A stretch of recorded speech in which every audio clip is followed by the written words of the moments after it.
All right, we need to clear the aisle for the case of the camera. Here we go.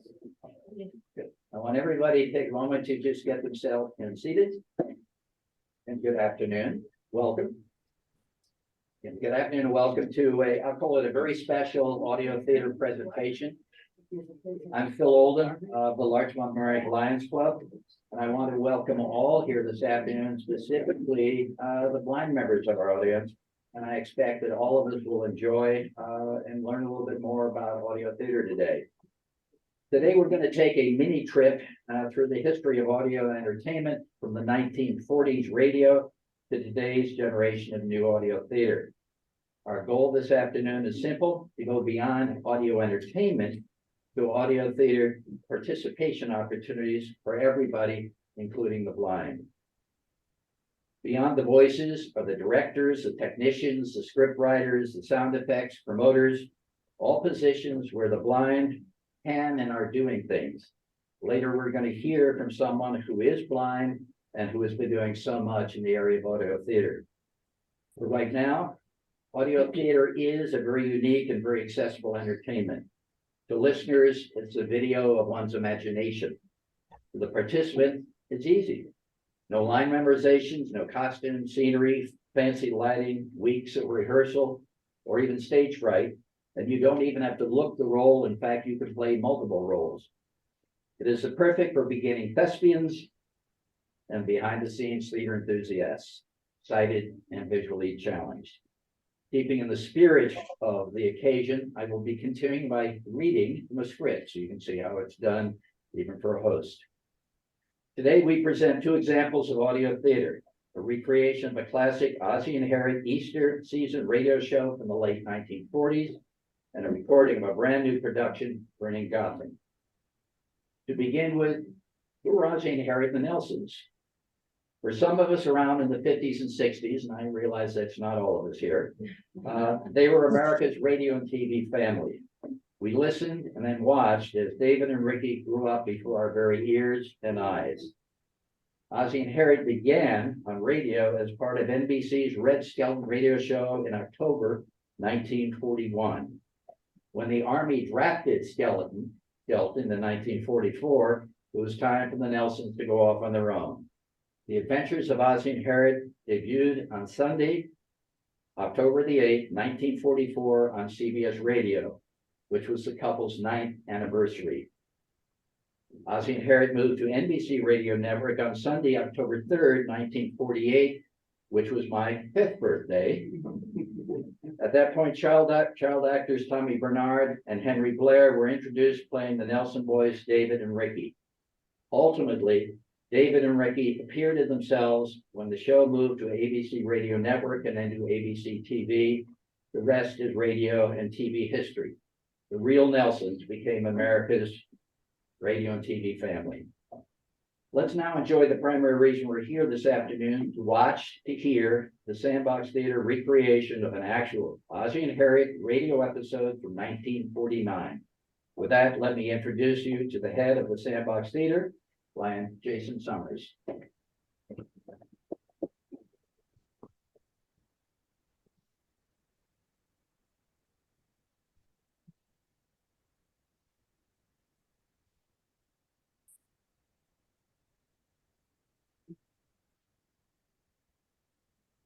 Hello? Oh, yes, I did. Thanks for calling back. I'll tell you why I phoned. I just received a letter and I want to read it to you. Are you listening? Dear radio friend, that's me.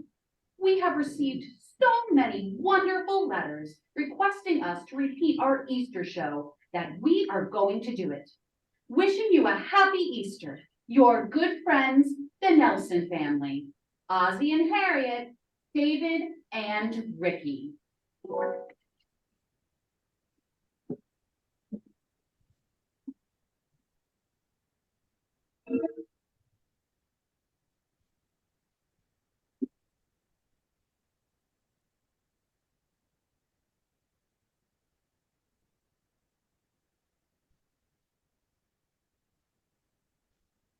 How do you like my new Easter outfit? Oh, Harriet, you look beautiful. Well, thank you. Do I look nice enough to make a pretty speech? You look nice enough for anything. America's finest silver plate is 1847 Rogers Brothers.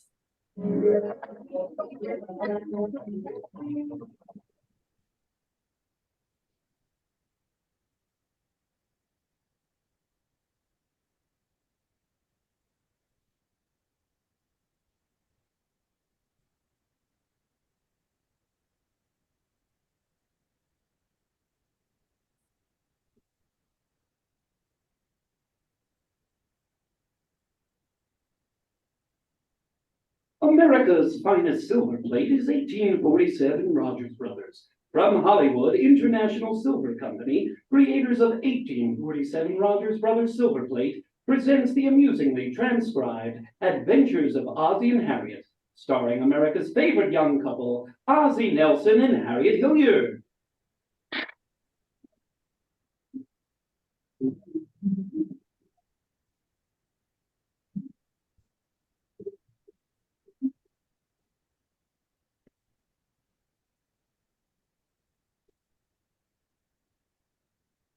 Well, another year, another Easter, with its joyful reaffirmation of man's hope, its traditions, observances, and customs.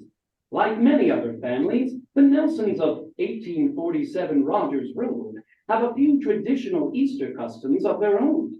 For instance, some years ago, on the night before Easter, Harriet remarked, You know, Easter sunrise services must be beautiful. I'd love to go sometime.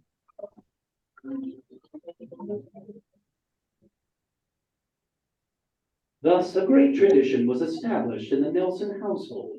In fact, last night wouldn't have seemed like the night before Easter if Harriet hadn't remarked, You know, Easter sunrise services must be beautiful. I'd love to go sometime. Why don't we go tomorrow, Mom? We can get up. Sure, we can get up. I know you boys can get up. Well, the only reason we haven't made it in the past is because we haven't gone to bed early enough the night before. Nothing difficult about getting up early if you get plenty of sleep. Can we go tomorrow, Mom? Well, all right, we'll try it again. But I wonder if you've had the sun all day and you know how cold it is at that time of morning, sitting outdoors on those benches. I'll put on 2 pairs of socks. I think it'd be a better idea if you'd bring along that heavy lap robe and you guys could wrap yourselves up in it. Well, that's fine, dear, but where is the lap robe? I haven't seen it since before Christmas. Wait a minute now. Didn't Thorny borrow it? Seems to me he did. I'll go over a little later and ask him. We're liable to get hungry out there too. Maybe I ought to fix something to eat. Yeah, that's a good idea. Some hot coffee and sandwiches. Maybe some deviled eggs or something. Oh, Pop, they won't let you bring those in. They won't let us bring what in? Deviled eggs at a church service? Well, I think maybe we can get by with it. You can bring some angel food cake to balance it off. Come on, fellas, up to bed. So soon? Well, of course. If you're going to get up at 4 o'clock in the morning, you got to get some sleep. Somebody at the door, Mom. You better stay up and see who it is. Hello, Emmy Lou. Hello, David. It's Emmy Lou. Come on in, Emmy. I hope I'm not interrupting anything. I want to see what you thought of my new Easter outfit. Oh, that's very nice. Oh, you look beautiful, Emmy Lou. Oh, thank you. Do you really like it? Oh, yes. Turn around and let me see the back. I couldn't make up my mind between red accessories and brown. Well, I like either one with beige. The thing that decided me was the brown piping on the blouse. Yes, what kind of material is that? Wool crepe. Do you like my new short bolero? Oh, yes, and I love the jabot on the blouse. Look over here by the light.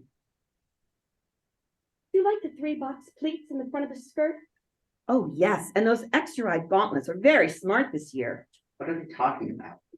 It's a secret language, David. It's a game women play called Make the Salary Disappear.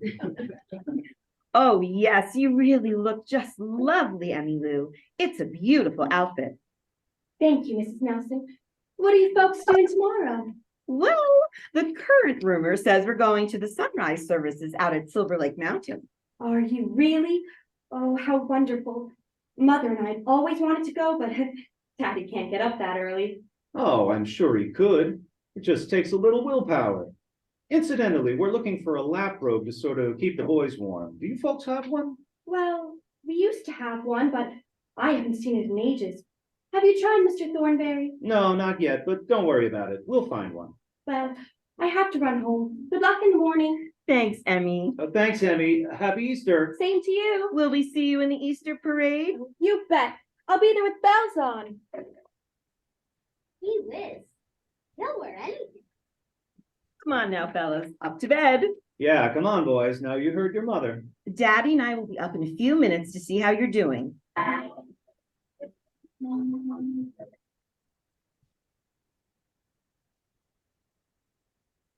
How's it going, boys? Fine. Brush your teeth, David? Yes, ma'am. Get to sleep as soon as you can now, fellas. Harriet, I'm going over to Thorny's and see if he has that lap robe. Okay, don't stay all night now. Don't worry, I won't. Can we listen to the radio for a while, Mom? Oh, no, not tonight. You'll be getting up at 4 o'clock. Do you realize how early that is? Mom, Yes, David. I'm kind of worried about Pop. Do you think he'll make it tomorrow morning? Oh, of course he will. Now, don't you worry about Daddy. Awful hard to get up, Mom. Look, if you promise not to tell, I'll let you in on something.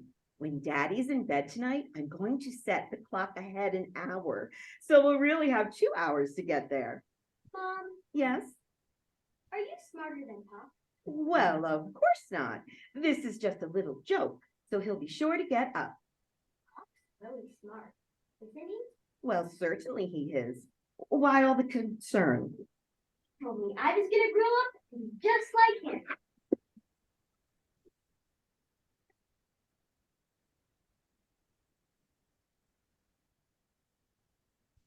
Gosh, Oz, I'm awfully sorry, but I can't seem to find the lap robe anywhere. Oh, that's okay, Thorny. Don't worry about it. Harriet says she has some army blankets. Well, be sure they're heavy ones. Gets awful cold that early. Oh, I know. Just think you do. Wait and see. What do you mean, wait and see? You talk as if I've never gotten up at 4 o'clock in the morning. Have you? Well, of course I have, lots of times. No, Oz. No, it's a fact, Thorny. I don't mind getting up early after I'm on my feet. The reason we missed the sunrise services before is, well, confidentially, Harriet has a little difficulty waking up in the morning. You know how women are. Oh, you're telling me. My wife comes in the morning and shakes me, calls me to breakfast. She can hardly keep her eyes open. See, this whole thing was their idea, but I'll probably have to drag the whole family out of bed in the morning. Say, I have an idea. Why don't you give yourself a little extra time? Play it safe. Just how do you mean? Well, play a little trick on Harry. Wait till she's asleep and then you get up and set the clock ahead an hour. Say, that's not a bad idea. You know, Thorny, it'll serve her right, too. That's exactly the kind of stunt she's always pulling on me. Well, it works both ways too. Tomorrow morning, by the time you remember what you've done, you'll probably be half dressed and you won't dare climb back into bed. Oh, don't worry about me, Thorny. Incidentally, why don't you and Catherine come along with us? Oh, no. We'll just go to the regular Easter service, Oz. Ah, but there's something about getting up at that time in the morning. Yeah, I know. We'll just go to the regular service. Oh, and by the way, Oz, if you should happen to get up in the morning, and if it should happen that you actually do go, don't slam the garage door.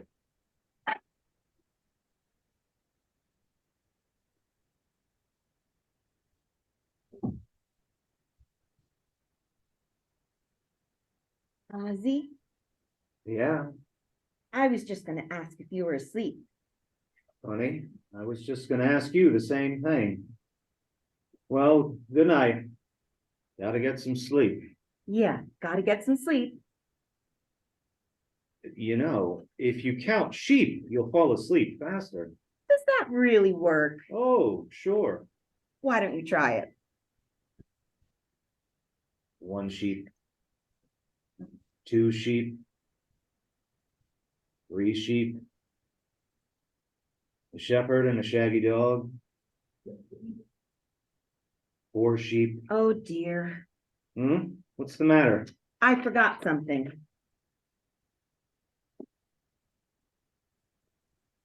Just go to sleep, dear. I'll only be a minute. Harriet, what are you doing? Winding the clock. Go to sleep, dear. I thought you wound it before. I just wanted to make sure. Oh, golly, that reminds me. What's the matter? I forgot something.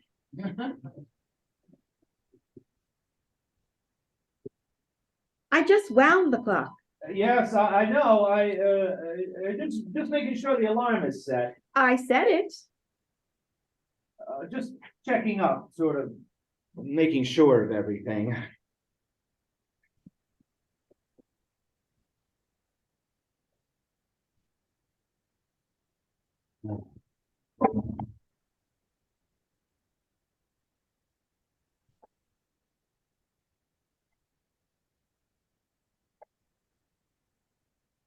Six,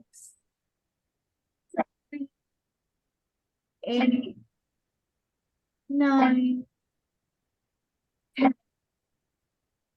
10 o'clock. Yeah, one more hour, it'll be 12. Mm-hmm. One more hour, it'll be 12.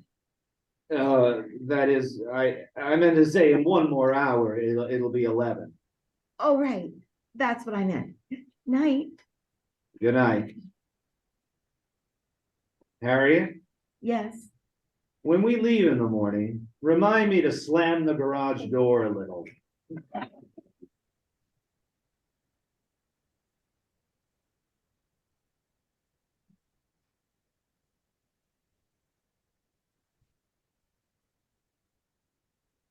Gosh, the excitement of Easter is really buzzing around the Nelson household. Ozzie and Harriet planning to get up early. Emmy Lou all dressed up in a new Easter outfit. You know, folks have been putting on their prettiest clothes for Easter for a good many years now, and it's still the thing to do.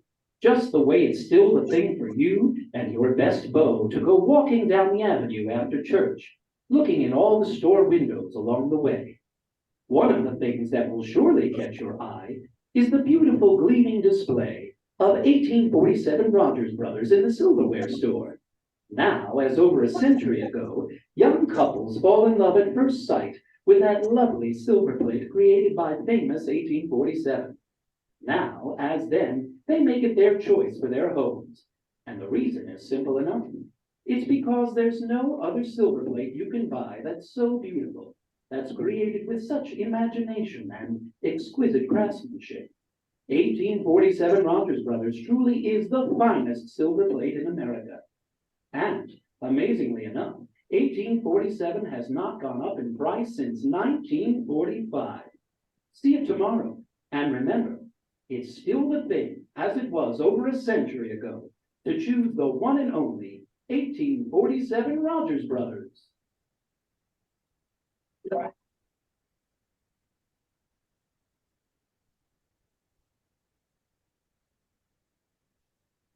It's the night before Easter, and all through the house, not a creature is stirring, not even a mouse. The clock on the dresser has been set with care, in hope that morning will soon be there. It's getting later all the time, and I think Ozzie and Harriet are still awake. I can't seem to get to sleep. Ozzie, Mm-hmm. the bedroom door just opened. There's somebody in the room. Don't be frightened, dear. Who's there? Me, Pop. Oh, David, what do you want? Is it time to get up yet? No, it isn't time yet, David. Now go on back to bed. Isn't it almost time, Pop? Ricky, where did you come from? We're together. Now, boys, you know better than to come sneaking in like that, frightening your mother. Scaring your father. Now go back to bed, boys. We'll call you when it's time to get up. You woke Mother and Daddy in the middle of the night. Come on, Ricky. Okay. Good night, Mom. Good night, Ricky. Good night, Pop. Good night, Ricky. Good night, Ma. Good night, David. Good night, Pa. Good night, David. Good night, Ma. Will you boys please go back to bed? Prowling around this time of night.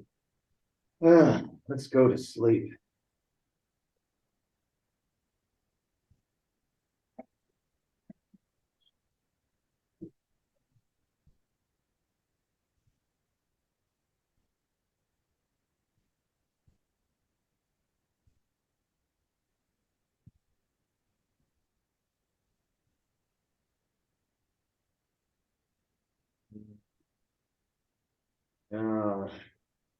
Harriet? Harriet? Harriet, there's somebody at the door. Fine time to go to sleep. Where's my bathrobe? It's on the chair by the door.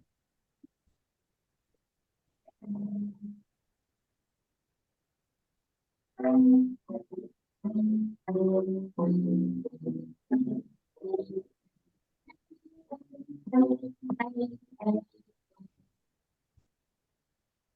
Mr. Nelson.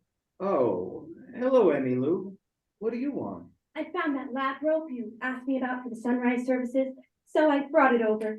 Oh, thank you very much, Emmy Lou. You're very thoughtful. You are going in the morning, aren't you? Oh, of course we're going. Dad will be glad to hear that. What's he got to do with it? Well, Mr. Thornberry has been all the men in the neighborhood $1 that you won't get up for the sunrise services. So Daddy bet on you. Your father is a good man, Emmy Lou. He made Mr. Thornberry give him odds. Well, good night, Mr. Nelson. Remember, we're rooting for you.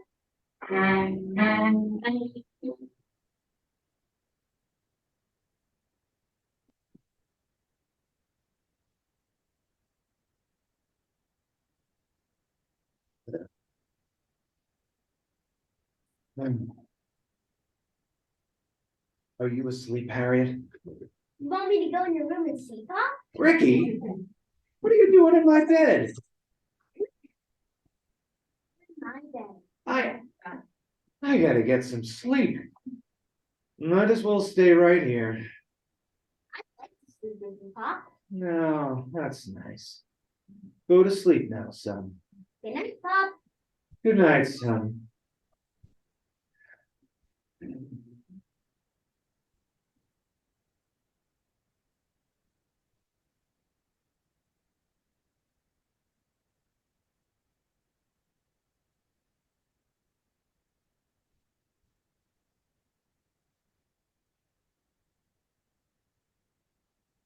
Okay.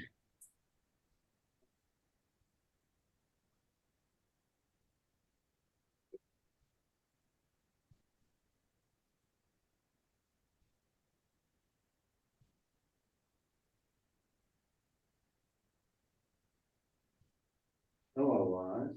Were you in bed? Well, of course I was in bed. And I think it's a pretty cheap trick coming over here to wake me up so I can't get up for the sunrise service, so you can collect the bets you've been making all over the neighborhood. Furthermore, it's the most unsportsmanlike conduct I've ever heard of in my life. Now, what do you want? Oz, I came over to bring you the lap robe. The lap robe? Well, yes, after I'd gone to bed, I remembered where I put it, so I got up, got dressed, and brought it over to you, so little Ricky would be warm in the morning. Thanks, Thorny. And now I'll go all the way back home, go upstairs, get undressed again, and go back to bed. Well, that's nice of you, Thorny. Oh, good night, Oz. Enjoy the sunrise service.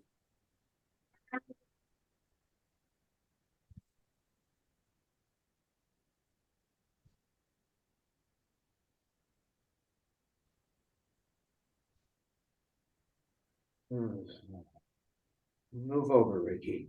Ricky? Oh, I'm sorry, Harriet. I guess I got the wrong room.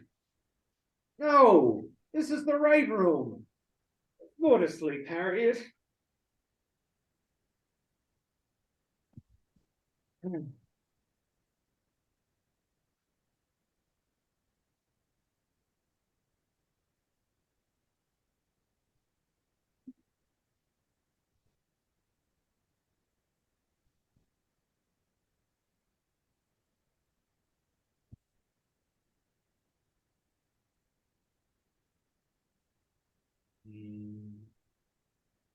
No, no.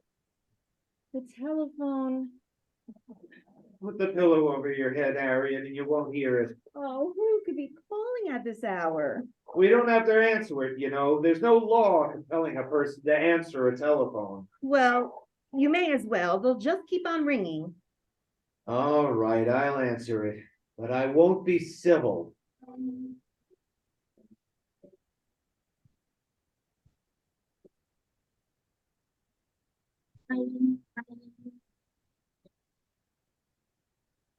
Hello? Oh, we got Mexicali Rose. I'm afraid you have the wrong number. Oh, is this Ronnie Dan, the all-night music man? No, it isn't. You have the wrong number. You can't play Mexicali Rose. No, definitely not. Well, how about Clancy lowers the boom? Would you please hang up and go to bed? Oh, why are you being so mean to me, Dan? You ought to be ashamed of yourself.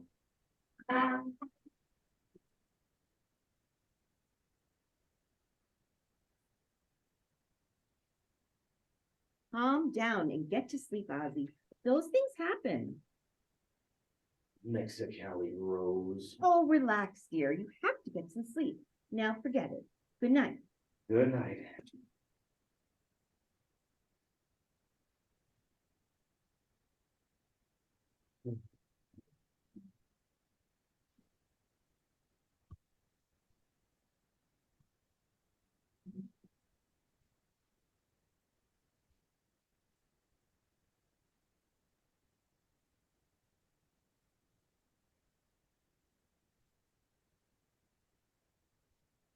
Ozzie. Ozzie, time to get up. Turn off the clock. David, Ricky, time to get up. Yara. Well, hurry up and get dressed. We are dressed. Well, see if you can get your father up. He is up, aren't you, Pop? Ozzie? Ozzie! Gee, just like horses. We can sleep standing up.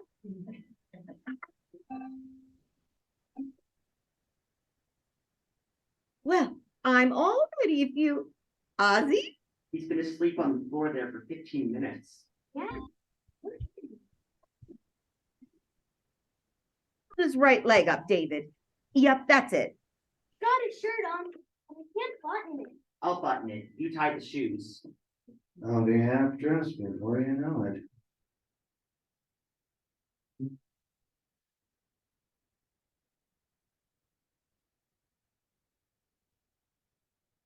It's a little chilly. Gee, it's dark out, just like nighttime. Are you sure you don't want me to drive, dear? Oh, no, I'm fine. This fresh air did the trick. Farther, Mom. Oh, we're almost there now. When's the sun coming up? Pretty soon, David. Just wait till you see it, boys. It's a beautiful sight. Dark out. You will see any bears? Look, there's a bonfire. Oh, yes. So I see. I guess that's where we park. There's a man by the fire. I guess he has it to keep away the bears. Hello there. Is this where we park for the sunrise services? Oh, yes, it is. Just, park anywhere you like.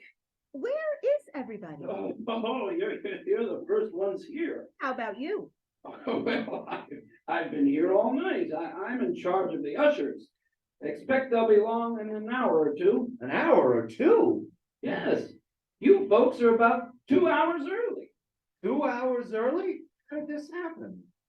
Well, Ozzie, I have a confession to make. I was a little worried about you getting up on time, so I set the clock ahead an hour.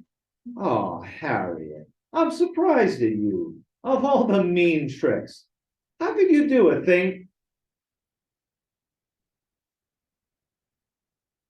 Harriet, Yes? I know you meant well, so I forgive you. Oh, thank you, dear. But that only accounts for 1 hour. What happened to the other? Oh, so that's it. Well, I forgive you too, dear. Now, what do you think we ought to do? Well, as long as we're all wide awake, we may as well stay right here. Mom, Yes? can we get out of the car? Well, it's a bit chilly, David. I think you'd better just sit here with Daddy and me. My, this morning air is refreshing, isn't it? Yeah, sure is. Ozzie, you aren't going to sleep, are you? No, I should say not. I'm fully awake. What about you? Oh, I'm fine. Huh? Huh? What is it, dear? Daddy's asleep. How does the sun come up? Oh, Ricky, it doesn't really come up. And how does it get daylight? The sun is standing still and the world's turning around, and when it turns to our side, then it's daylight. Oh, you're just saying that. I am not. Mother? Mother, Mom's asleep. how can the world be turning around? We get dizzy. Wouldn't we do? David, Dave, you better get to sleep before some bears come around and scare me.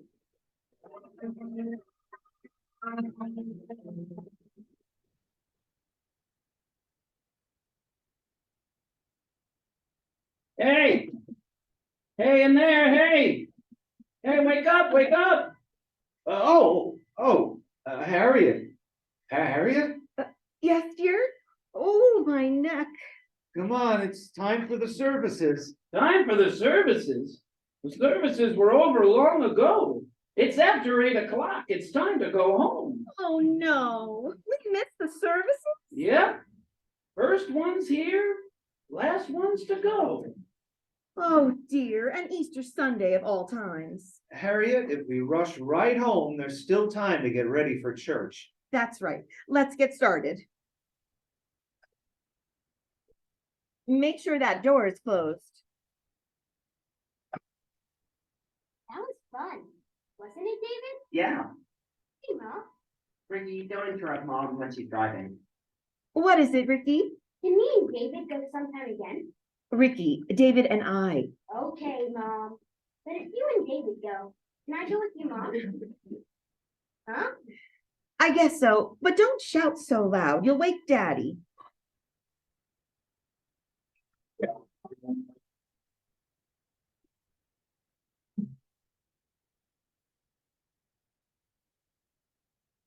Ozzie and Harriet will be back in just a moment. Well, there's one thing you can say. The Nelsons tried hard and they almost made it. Well, I'd better not say anything at all, Mr. Smith, because I intended to make that sunrise service too. And I missed it myself, but I blame it all on 1847 Rogers Brothers. 1847 Rogers Brothers. Last night, my husband brought me home a service of 8 of 1847 as an Easter present, and I was so excited that I didn't even think about winding the clock and setting the alarm. Well, gosh, it's a wonder to me you even went to bed at all. Just think, you could have stayed up all night admiring your 1847 pattern. Every one of them so unusual. Adoration, eternally yours, first love, remembrance. They're designed to suit every woman's individual taste and decorating preferences. The pattern ornaments are more highly raised, more deeply carved, exquisite in every detail. And look at those beautiful gem-like open-work knife handles, and the extra luster and weight of each piece, too. Well, honestly, Mr. Smith, I've never seen silver plate that has such richness in every way. It's really more like solid silver, and you can hardly blame a woman for getting excited when she sees a set of 1847 on her own table. Oh, not a bit, because it means she owns the best, the finest silver plate in America, the one and only 1847 Rogers Brothers.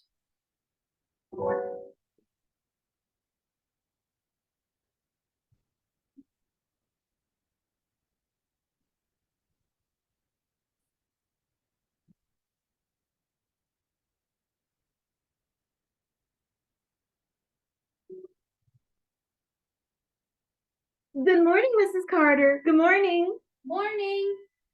Hi, Jimmy. Good morning, Mrs. Johnson. There sure were a lot of people at church this morning, huh? Oh, yes, quite a few. Pop was sure fine. He didn't say anything. Wait a minute. Where is your father? He was walking with us. There he goes down the street. He didn't turn it into our house. Oh, you'd better go bring him back, boys. I think Daddy's walking in his sleep.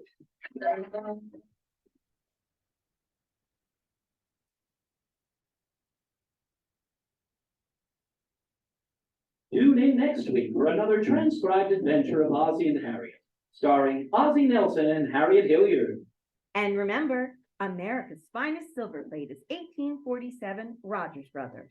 Yes, Harriet, America's finest silver plate is 1847 Rogers Brothers.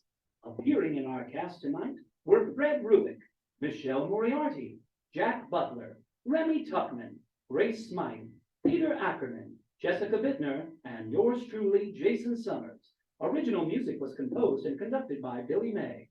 Say, folks, have you got a pencil handy? Write down the date, April 24th, next Sunday. What's going to happen then? Oh, that's a surprise, but I'll give you a hint. On the QT, it's QL. And believe me, folks, I've seen it and it's truly beautiful. Happy Easter. Happy Easter!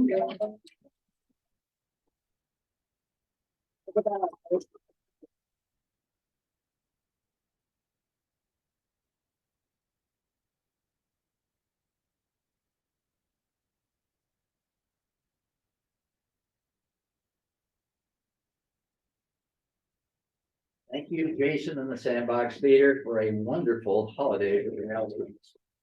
One more time.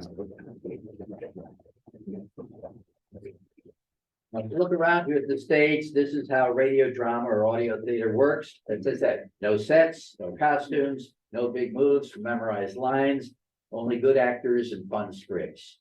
In 1952, Ozzie and Harriet hit the big screen in Universal Pictures' Here Come the Nelsons. With the film being a big hit, it was ready for the Nelsons to move from radio to TV. The Adventures of Ozzie and Harriet premiered on ABC Network on Friday, October 3rd, 1952, my 9th birthday. But the Nelsons stayed on radio for another 2 years through 1954 because at the time of transition, many radio shows were aired both on radio and television at the same time for a number of years. You all may remember a series called Gunsmoke, which starred James Arness. Well, on radio, it starred a guy by the name of William Conrad, who later became known in the TV series Jake and the Fat Man, among other things. So needless to say, he was not considered the ideal visual candidate for the role of Matt Dillon. But the two of them performed side by side for a number of years with William Conrad on radio and James Arness on television. All right, Ozzie and Harriet became TV's first family sitcom and remained on television until 1966, becoming at that time the longest running sitcom in television history. Beyond 1966, it helped springboard Ricky Nelson into a teenage heartthrob. The first of TV to music superstars, unfortunately, tragically died in a plane crash in 1985. Tonight, the Sandbox Theater, we ventured back with Ozzie and Harriet to radio days. And now it's time to bring audio performance up to date. Today, audio theater is expanded once again through audio books, podcasts, and regional radio drama productions. To take us up to today, let me introduce James Scully, audio theater writer, producer, and head of the Podcast Academy, which is helping to grow the new audio drama today. He will introduce you to his own new serialized audio drama, Burning Gotham. With that, James, come on up.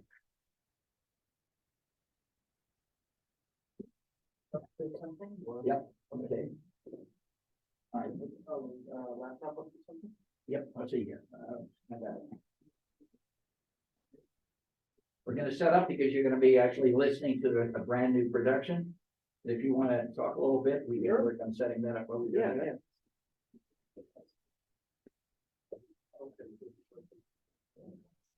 This is just playing the audio. Okay, you want the audio playing and the speakers from your computer? Sure. Okay. You need the mic at all too? Well, I mean, if you just want to play. Okay. But you're going to be speaking. So. Yeah, I thought you said there was gonna be something up on the sound.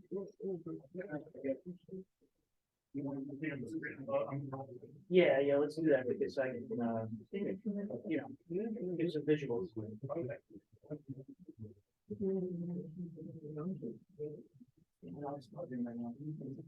You only need this one mic, you don't need the other two. Well, Bill and I are gonna talk or something. Okay, so there's this, But you only need one of the other ones, right? Well, I don't really need a mic at all, mic Okay. stuff. So I just need this like here. Okay.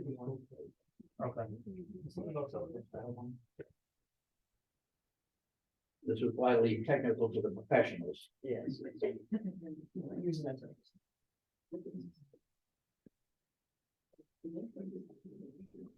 Recognize your own. People come on the stairs. I'll play this way.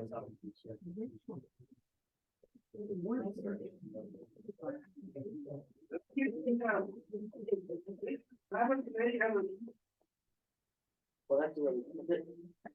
Yeah, that's fine. Thank you. All right, well, I'm gonna begin by asking the straight out question, what is Burning Gotham? So Burning Gotham is an audio fiction soap opera that's set in 1835 New York City.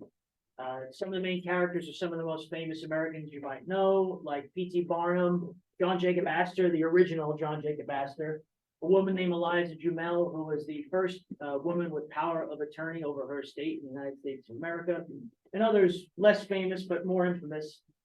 And I self-produced the first 8 episodes. It debuted over a 4-week period in December of 2022, that's, a few months ago. And it made the Tribeca Film Festival as an official audio selection. So that's Burning Gotham. And it's available for free. Anywhere you get a podcast, including YouTube, you can search for Burning Gotham and, including burninggotham.com, where you can play stuff right on the website as well. How many episodes are there in the series so far? So far, there are 8 episodes that have been premiered, but I have 22 others completely written and story written for about 15 more after them. That's the future of the opportunity Correct. for people to get involved in production. What inspired you to take on this particular project? So I was born in 1835, actually, and I look really good for my I grew up in a house with my grandparents and great-grandparents in New York City. I'm born in 1986, and my great-grandmother grew up on Cherry Street in the Lower East Side, and I got a lot of oral history about that as an Italian-American. My grandfather is an Irish-American from Sunset Park, when it was still an Irish enclave. And because of that, I was watching, Turner Classic Movies and AMC when they played classic movies, and Nick at Night when, I Love Lucy and The Munsters was on Nick at Night in the 1990s.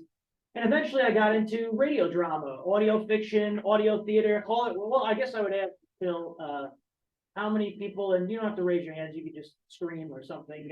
How many people have ever heard this before today? An audio drama, a radio drama, anything, an audio book, full cast, everybody, anybody? All right, so a decent amount, so I grew up listening to that stuff, and I didn't go to school to do this, thank you. I didn't go to school to do this. I went to school for art and design and spent more than 10 years as a copywriter and art director. But I never stopped listening to the golden age of radio, and eventually I became a radio historian, and I produced a monthly docu-podcast on the history of U.S. network radio broadcasting. Network meaning NBC, ABC, CBS. And if you ever watched or listened to a Ken Burns documentary, it's somewhat in that style because I grew up really admiring Ken Rick Burns' work. But eventually I realized, hey, this is great. I'm absolutely obliterating copyright law by putting these things together. I can't sell them. I can do them as prestige pieces, and I want to make something new. So I got involved in an audio theater troupe in New York City called the Fireside Mystery Theater. Before the pandemic, we put on a live original eerie radio play with sound effect music once a month with a paid audience. And they eventually became, part of the acting troupe that I utilized. And then I wound up getting the inspiration for Burning Gotham, which I don't know if you want to ask me anything, but. I will just a quick background. We did Ozzie and Harriet today because you had done a whole hot podcast on Ozzie and Harriet and knew that series inside out. So it was a logical opportunity to really get into that. Yeah, so actually a little funny thing. How many people have heard of Jack Benny? Okay, so not to correct Phil, but in 1948, the fall of 1948, Ozzie and Harriet moved from CBS to NBC to be the lead-in for Jack Benny's program. Benny was on Sundays at 7:05. They had the 6:30 time slot. Well, Benny and Edgar Bergen and a couple other people, they jumped to CBS at the end of the year with the first broadcast in 1949. And at this point, the child actors were still playing Ricky and David. And but Ricky and David were begging and bugging Ozzie and Harriet for a long time to let them be part of the show, to let them, we want to play ourselves. But the truth is, radio and then later TV, that was a high dollar proposition. And hey, I love my son, and if he bombs and I have to fire him, this is not going to be good for the family. So, but after Benny left and jumped to CBS overnight, Ozzie and Harriet's rating plummeted because everybody was tuning to CBS at 6:30 instead of NBC now.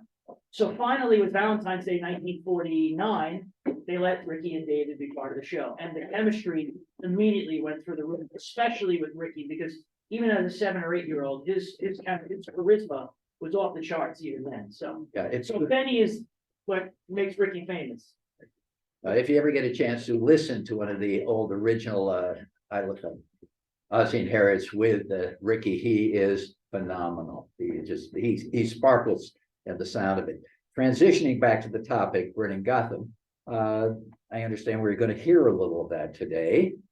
Yes, I'm going to play for everybody here the first episode of Burning Gotham, and it'll sound different from, you know, the snippets of the audio that you just heard under the recreation that we just heard today. You know, that's 1949. This is 2023 to 2022, and the medium has advanced itself. You know, stereo audio, you name it. I mean, Phil, if you want, we could talk a little bit more about what I think is the. Yeah, but let's hear the real thing for a moment. Okay. So, but before I do that, I just want to ask, because this is called Burning Gotham. Like, Gotham is New York City. How many people here have ever heard of the Great Fire of 1835? Okay, a couple of people. For those that don't know, on the night of December 16th, 1835, a fire broke out in the financial district in downtown Manhattan. It burned everything south of Broad Street or south of Wall Street, east of Broad Street. Did the modern equivalent of $500 million in damage, which actually, you know, wouldn't be a lick compared to 9/11, let's just say. But when you consider that there's no buildings taller than 4 stories, it did the maximum amount of damage one could possibly do. And I got the inspiration because I was working in the area and familiar with the fire. And I don't know how many people know a place called Hanover Square in Lower Manhattan.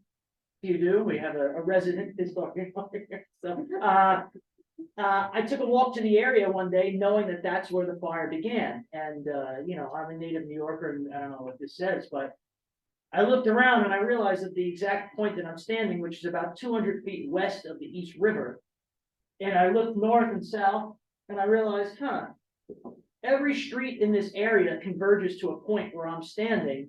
And the New Yorker in me said, you know, if somebody came to me and said, let's do an arson, let's burn the financial district to the ground, what's the best place to start this fire on a cold, windy December night to ensure that it shoots up every street in the area and does the exact, you know, the most damage it could possibly do? I'm standing in that exact area, and this fire could have started anywhere, but it started right here. And so it led me down a path of research with my now writing partner, friend of mine, Olga, who could be here today. But it turns out that New York in 1835 is this incredibly wild and forgotten year that where the truth is definitely stranger than fiction. And things that went on in this year still very much affect New Yorkers to this day. We just don't think about it because it's, you know, you think of The Gilded Age on HBO or Turn, Washington Spies on AMC. There's not a lot of period dramas that take place in this period of the 1830s. I have some theories as to why that is, but it's just an underserved point in history. So I said, okay, I've got some research to do. And that was spring of 2018. To give you an idea of how much research, well, the series didn't premiere until 2022. So, and now I'll ask one more question and make a long story even longer. How many people have ever heard of Moving Day? Okay. All right.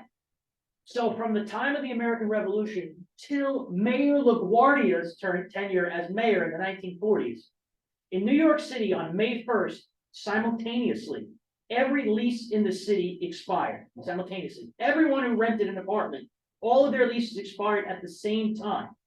So you would have, in this case, in 1835, about 200,000 people on the streets of New York with all of their belongings looking for lodging, all at the same time, complete bedlam in a city that was already taking on the characteristics of the New York we know today. And that's the period of time that Burning Gotham begins. It begins on moving day, May 1st, 1835. So, without any further ado, I give to you chapter 1 of Burning Gotham.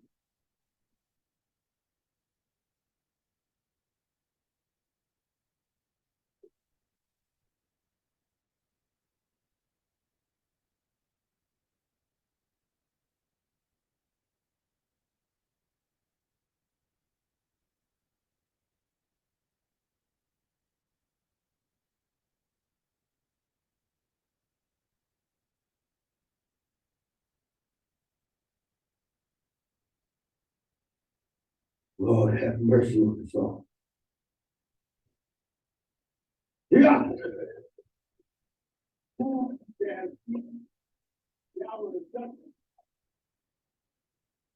On the night of December 16, 1835, the worst fire in New York City history sweeps through Manhattan. Temperatures are below zero and the East River is frozen. The city's small group of volunteer firefighters are no match. Almost everything south of Maiden Lane and east of Broad Street, the merchant district with the highest property value, is destroyed. The damage is the modern equivalent of $500 million. More significant when you consider that no buildings are taller than 4 stories. The official investigation blames the burst gas pipe near a lit coal stove inside the warehouse of Comstock and Andrews. No one is prosecuted. But what if New York's greatest accidental fire was no accident?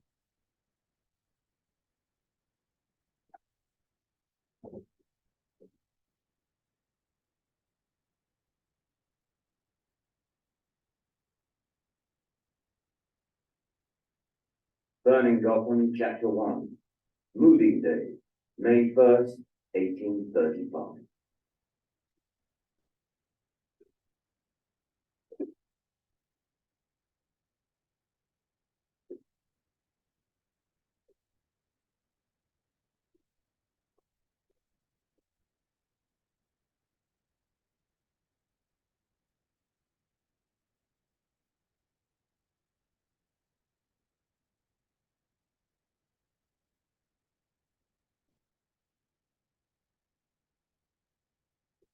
Dr. Ozzie, over here, under the can.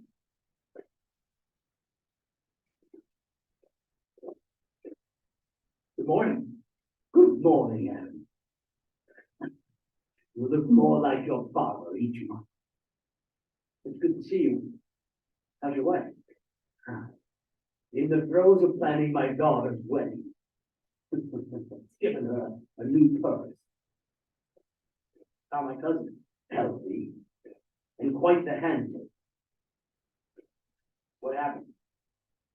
There was an incident in Quebec. 4 trappers came upon them.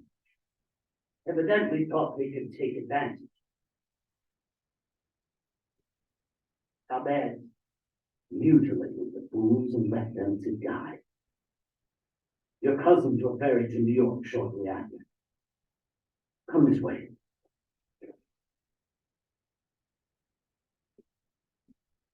Were they after men? Luckily not. How's your father? Incessantly spirited. Taking the divorce well. He believes in reconciliation. He's using the stroke to help assure it. That man has no shame. I'll check in on him tonight. Thank you. Did you receive the rosemary? Wyndham's delivery was beautiful. I can keep shipments coming for autumn. In 2 years, we'll have cures for diseases yet to diagnose. And new ways to weaponize them. Aaron, you young Americans need to be great. Who knows what universal suffrage is? You mean universal whitening suffrage?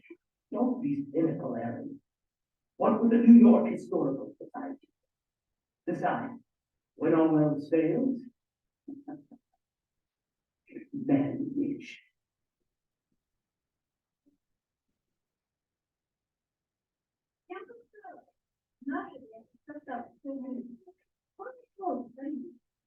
Ой, смотри, странный старик, пятен. Что он тот? The best doing. That cousin Eric, remember? I'll leave you alone to catch up. It's best if we aren't seen together. Thank you for everything, Doctor. I'll come visit. Countess Serena Zubal. It's nice to see you. It took you long enough. You keep us like pigs. If you're in St. Petersburg, I would cut off yours. Then how would I listen to you? I'm sorry, there were complications. You have diamonds? No, we saw them for so. It's nice to see you, Countess Raisa. You've grown up. Yes, little sister is old enough to know when it's not time to laugh. I heard about the fur trappers in Quebec. We cut them from nose to navel. They learn their place. Well, you'll need more control in New York. We need food and bath. Da, I want to get diamonds out from lining of my dress. You hid them in the one place you allow no man to go? When man is man enough, he can. Do you want diamonds or just to stare at me? William is outside. He'll take us home. When come? Who he? Erin's younger brother. How old is he now? Almost 24. You ready? We are ready for good food and clean water. Da, Raya, you have such narrow mind. That's not true. I like flowers. Do New York have flowers like St. Petersburg? Well, this used to be Dr. Hudson's botanic garden. I'll arrange a visit to his grounds in north.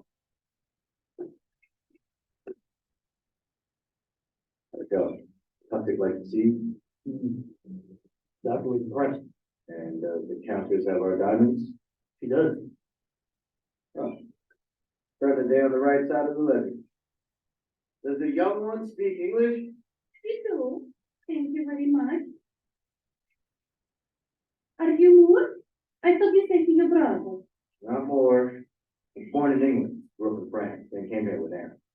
But we're keeping his cousin out of trouble. It's nice to see you again, Ethan. I relate.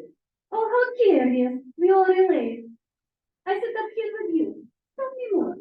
Raya, povedenie. Countess. It's raining. I should sit up front. I'm hungry and dirty. I will sit up front. I don't mind. You can catch up. Darling, keep eyes on her. Raisa, take this cloak.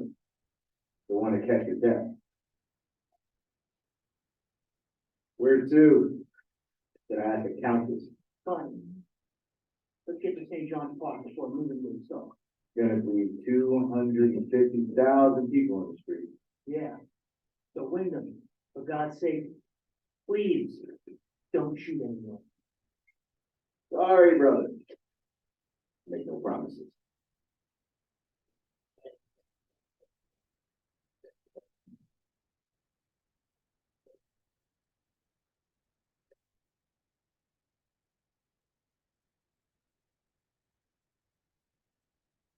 Welcome to Burning Gold.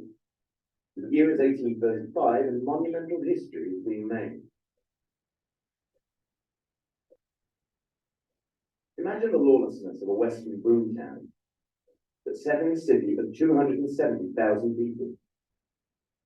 This is New York. This is Burning Gold.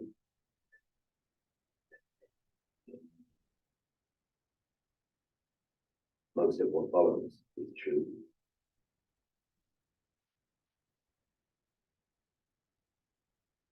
Yeah.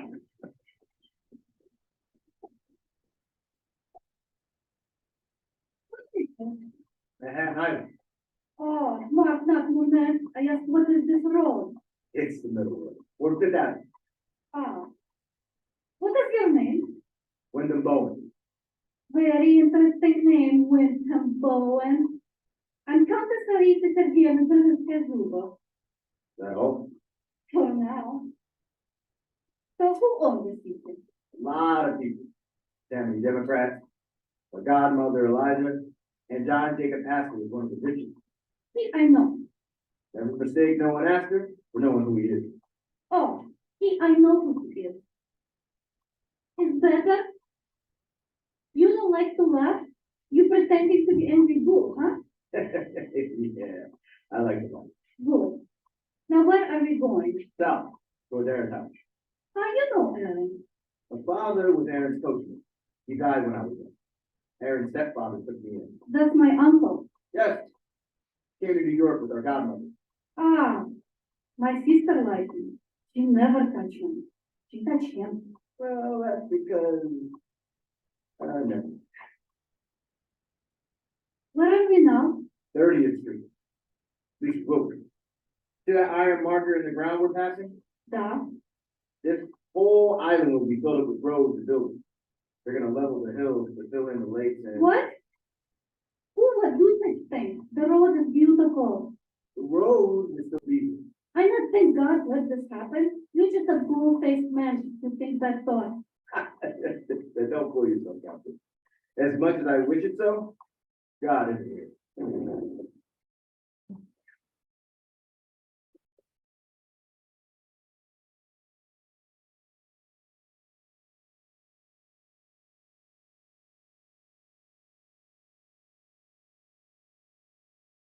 I'm hungry. What building do we pass now? As a refuge. Refuge? Huh? What is other road? That's Bloomingdale. The roads are merging. Be careful, we almost crashed. Relax, Countess. When you drive in New York, you learn how to navigate rough roads. You speak French in New York, right? Let's repeat. We only speak Jackson or Camden. What do you mean? Some of our house people don't care for the French. What? My cousin French. Who are these people? Vote for Andrew Jackson. Is who you vote for? No. Can't vote. Ah, welcome to the rest of the world, Mr. Wyndham Bowen. Rest of the world. Oh. See, I tell you we're going to crash. Pay attention to the road and spend less time looking at me. Is this the feminine influence I've been missing? Ah, now you're funny and my joke, huh? Why not didn't plow? Union place. The flattening the land taking sold. Eh? You might joke when you say very about trees and fill out lake. I'm not joking. Жадные свиньи. What did you say? I say greedy. They're not like trees. Where do they think houses come from? You know they build homes out of stone and brick too, right? I'm cold. Are we almost there? It takes no time to write to something like this. Two.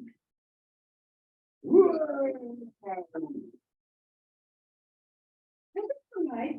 Washington Square. Oh, everything. Washington this, Washington that. Is he why you want diamonds? Diamonds are valuable currency. Ah, very interesting, Mr. Wyndham Bowen. Why all these people out in the street? Today's moving day. Moving day? Ah, Oh, you try to be me, huh? What is moving day? in New York City, all rented apartment leases expire on their bill. These are renters looking for a place to live. You mean this happens every year on the exact same day? That's crazy. In Russia, only you are makes people move. I don't think that's true. You do not believe me, Wyndham Bowen? Where do you live? Here and there, when you're black in New York, best to keep moving. My sister and I move a lot too. First Berlin, then Amsterdam, then Paris, then Harlem. You keep secrets? That depends on the secret. Sometimes you kill people. Does that scare you? Very little scared me. Oh, you like me, huh? Or maybe you're crazy, crazy not my man.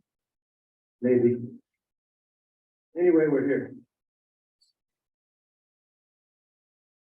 On the 1st of May, the city of New York had the appearance of a population flying from the plague, or a town which surrendered with the condition of carrying away all their belongings. Rich and ragged furniture, carts, wagons, graves, ropes, canvas, straw packers, porters, and beer holders, white, yellow, and black, occupy the streets from east to west, north to south. Every Everyone I spoke to on the subject complained that this custom is most annoying, but all assured me it was unavoidable for renters. More than one of my New York friends have bought or built houses solely to avoid this annual inconvenience. Francis Strong, 1832. Getting situated, but I need those diamonds to take to Astor for payment. You are being impatient. I cannot take them out until we are inside. I need to eat. And I with the back, And the back, Brian. Back. I will scrub back so hard you bleed. Ladies, relax. I received a shipment of fresh water last night. Provisions will be delivered shortly. it's good that he got the same as water, we will die the next week. What? Riot this, riot that, with 3 months, and found that Raisa Sergeyevna the Ruska Zubo, I'm a daughter of General, not peasant. Enough! Aaron. Neighbors are staring at us. May we please go inside now?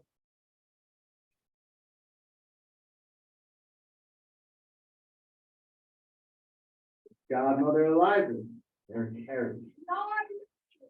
Can you take the countesses inside? I'll try to be brief.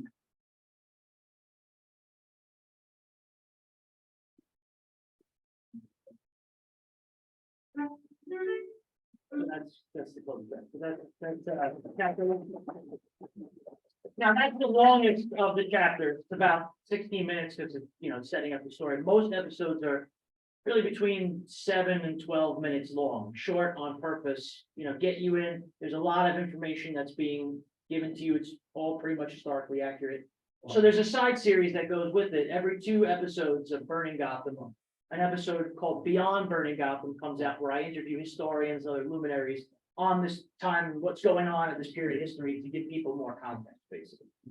So anyway. I think as you were listening to it, having just watched a theatrical production from up here, you could almost see the actors standing here and the sound effects being done over there by Jason all of a sudden.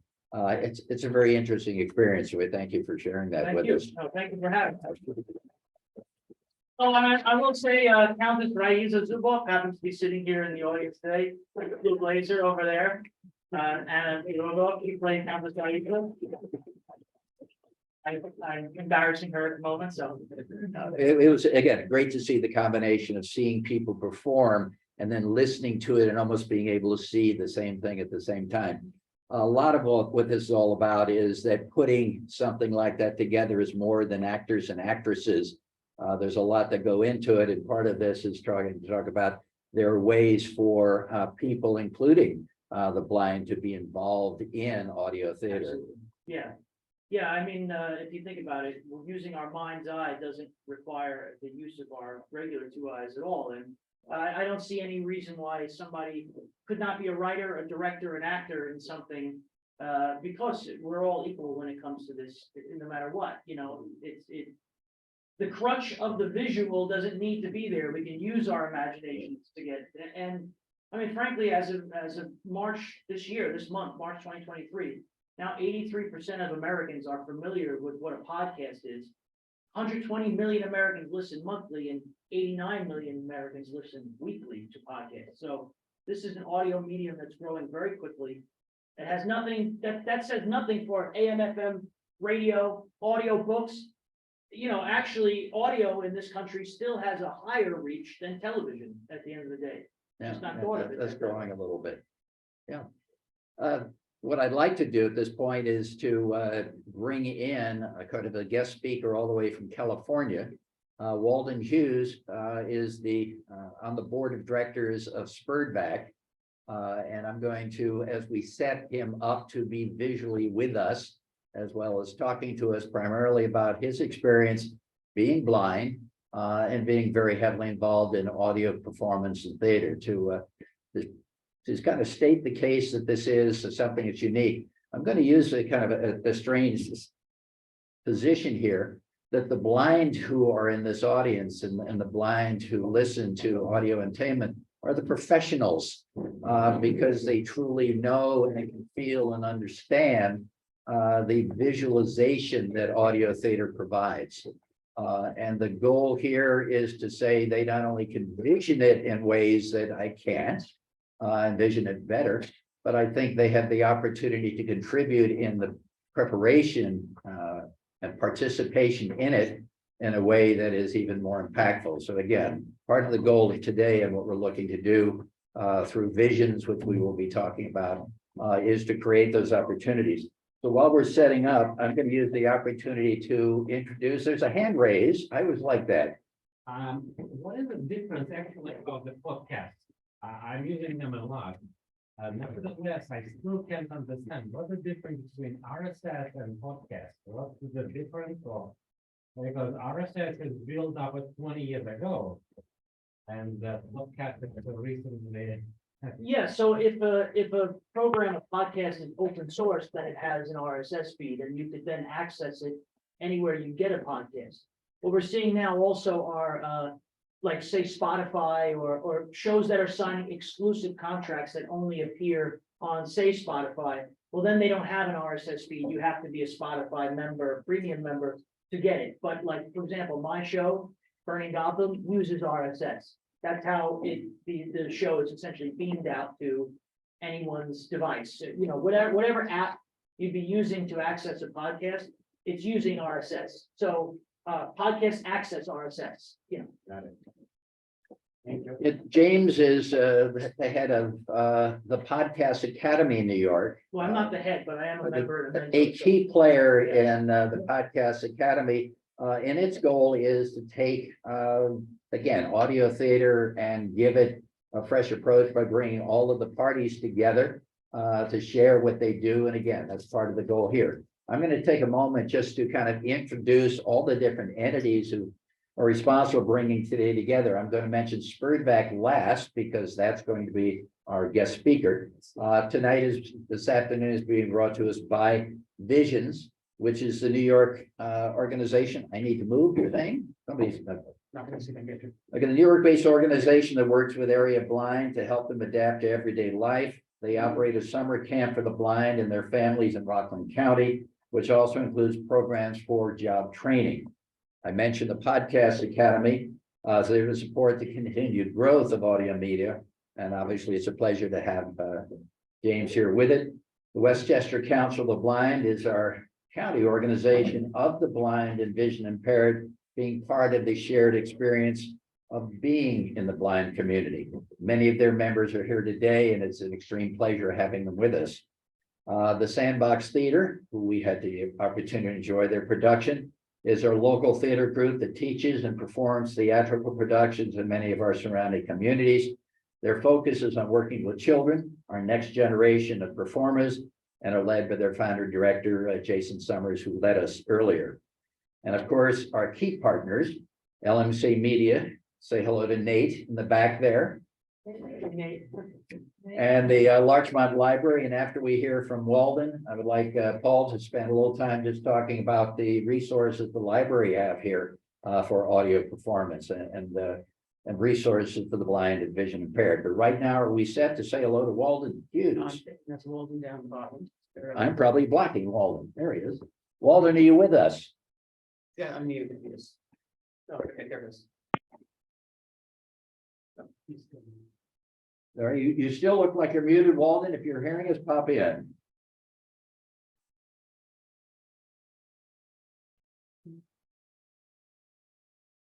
He's the bottom, right? Yeah, I think he's muted. Okay. Yeah, I'm muted. Walden, if you can hear us, try to unmute. If not, I'm going to give Paul an opportunity. Okay. There we go. Can you hear me? Can you hear me now? We are here. Again, Okay, great. Yeah, I did not know what Zoom link going to work, so at least we're over here. Phil, so far so good. Looks like you guys got a good program going on today. It was very good. Yeah, tell us a little bit about your background and specifically your involvement for a very long period of time in audio theater. I'm on the present board of Spurback. Been a member since 1979. Part of another organization. I run a 24-hour radio network that's been around for 40 years. I run that. I've been in the entertainment field since for about 33 years. I worked for the Sinatra family, for example. I have produced at least 35 major events around the country doing with audio theater, either mainly 3 or 4 day events. And it's definitely an opportunity for a lot of us to get involved in the theater without really breaking the bankroll in a lot of ways, Phil. And I think it's great opportunities, as James was pointing out, the podcast field and streaming and other venues is there to really open the doors for people who are creative. Yeah, tell us a little bit about Spurtback. What is it? Spurtback is the oldest and largest society to preserve radio drama, variety, and comedy. It's the main keeper of most of the discs that's in organization hands.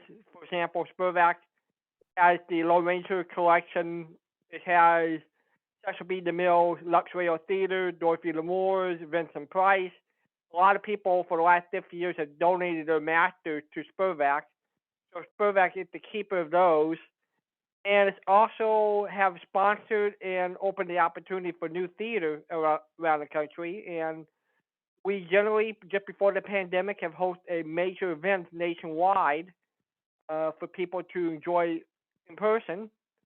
And I think you'll see fairly soon us opening the door time this year to do some online events. So we try to encourage new theater and a monthly newsletter, but more importantly than that, you have thousands and thousands of audio performances, classic radio, as well as new productions that are available easily. And I know you're working on the website to make anybody who's interested in Spurtback have access to almost anything you'd like to hear. Right. If you go to spurtback.com, it's your site or even visually impaired, where you can join, get a membership, a test trial to see what we have to offer in terms of audio scripts, and get a chance to our newsletter and get to explore what audio theater is really like. What are some of the resources that audio theater can be found in classic radio? Yeah, there's about 200 internet stations around the world that broadcast audio theater. There's, I don't know how many. James would be a better judge of how many podcasts that's doing it. And there are different groups within, let's say, the American Council for the Blind, others who are creating their own theater arts.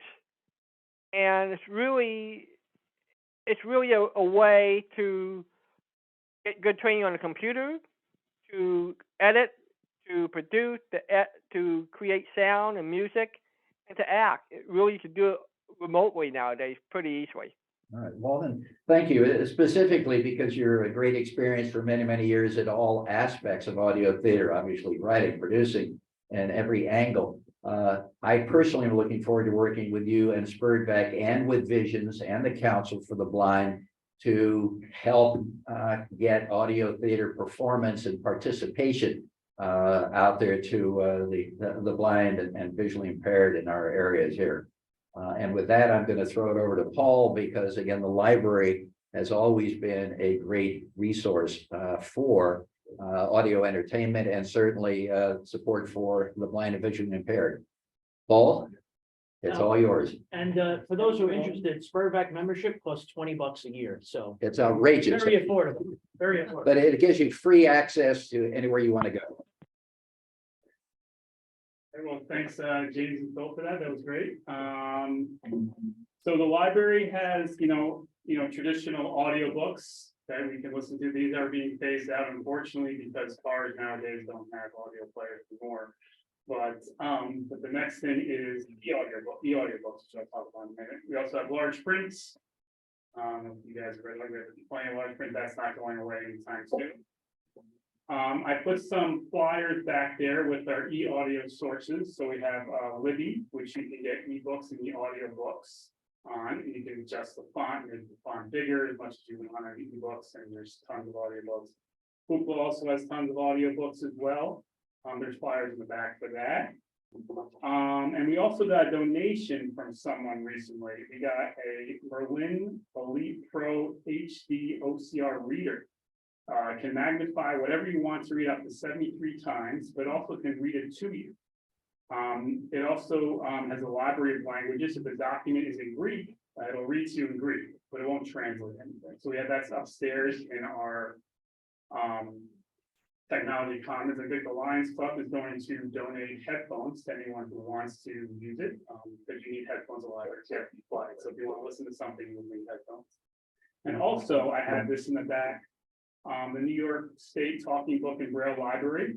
So they'll basically give you for free, if you're visually impaired, any audiobook you want. They'll give you a player, and then you basically would download it to a USB drive. You know, we can help you if you need it. And there's a whole big thing you got to fill out. I have like a bunch of them in the back table there. That's what we have. Thank you very much. Thanks, Bill. Thanks everyone for coming. And this is one of the things, the library is currently closed, if you guys would mind exiting that way, because that's all dark and you don't want to. Thank you. Personally, I thank you all for being here and for giving us the opportunity to share audio theater in its many different facets with you. As indicated, there is information on all of the groups from Vision to Spurred back to the Council for the Blind on the table in the back. So feel free to learn more about all of this. And of course, you can always work through the library. The library resources are vast and enjoy them. Thank you all very much for coming.